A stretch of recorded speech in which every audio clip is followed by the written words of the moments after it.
कर रहे हैं कि कांग्रेस पार्टी के अंदर कुछ तो बवाल मचा हुआ है। आप आज भी कुछ ही समय पहले जो है जिस तरह से कार्यकारिणी समिति की जो बैठक हुई है उसमें इस बात को लेके एक मत हुआ गया है कि जो अनुशासनहीनता कर रहे हैं, जो अनर्गल बयानबाजी कर रहे हैं, उन पर कार्रवाई होनी चाहिए। इसको लेके एक प्रस्ताव जो है आलाकमान को भेजा जाएगा। इसको लेके एक मत हुआ है। तो कांग्रेस पार्टी के अंदर सब कुछ शांत है, ये तो बात है नहीं। नहीं, देखिए ये इसमें जो गंगेश देवी जी जो कह रहे हैं ना, उसमें मैं आपको मैं उसको कंपाइल करता हूँ, समाप्त करता हूँ मैं कि कांग्रेस के भीतर बहुत कुछ चल रहा है।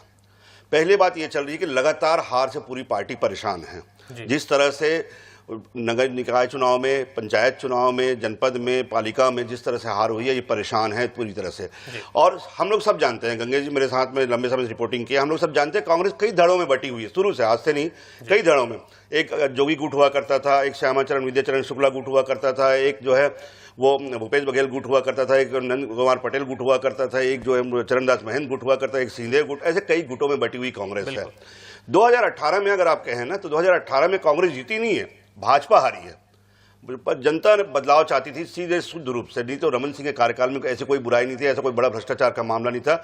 जनता बदलाव चाहती थी और इससे जो घोषणा पत्र जो बनाया गया था, वो बहुत बड़ी भूमिका उस घोषणा पत्र ने निभाया उस जीत में, कि उसमें जो लोग चाहते थे, एक बीजेपी सरकार एक क्या है, एक अथाह पे आके अटक गई थी। उन्हें अब उससे आगे बढ़ने का विजन दिखाई नहीं दे रहा था। लेकिन कांग्रेस ने तमाम ऑप्शन दिए, कर्मचारियों को, मजदूरों को, किसानों को, महिलाओं को तमाम ऑप्शन दिए, और उससे जो है कहीं न कहीं कांग्रेस की तरफ लोग आकर्षित हुए और भाजपा से बोर हो चुकी जनता ने कांग्रेस को जिताया।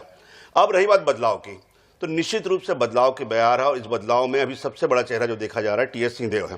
क्योंकि टीएस सिंहदेव अभी भी आप जानते हैं, जब राष्ट्रीय में जो कहीं भी चुनाव होते हैं तो उन्हें राष्ट्रीय संयोजक बनाया जाता है घोषणा पत्र समिति का। आला कमान अच्छे से जानती है कि 2018 में अगर हम चुनाव जीते छत्तीसगढ़ में, तो उसमें घोषणा पत्र का बहुत बड़ा जो है रोल था।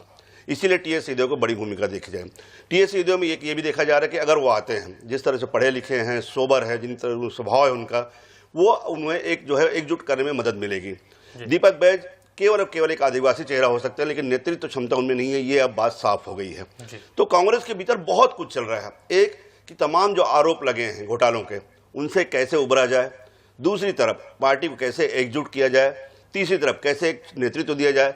क्योंकि भूपेश बघेल अगर नेतृत्व करते हैं तो फिर से कुछ जो धड़े हैं वो अलग हो जाएंगे। कुछ ऐसे धड़े हैं जो संगठन में जो भूपेश बघेल से कहीं ना कहीं अटैच नहीं है, तो इसलिए कोई धड़े अलग हो जाएंगे। तो पार्टी के सामने ये चुनौती है कि 2028 के पहले कैसे पार्टी को एकजुट किया जाए और एक नेतृत्व दिया जाए, ताकि आने वाले कम से कम 3 साल में विपक्ष में रह के कांग्रेस एक अच्छी फाइट दे सके और अपनी जगह बना सके और चुनाव लड़ने लायक स्थिति में आ सके।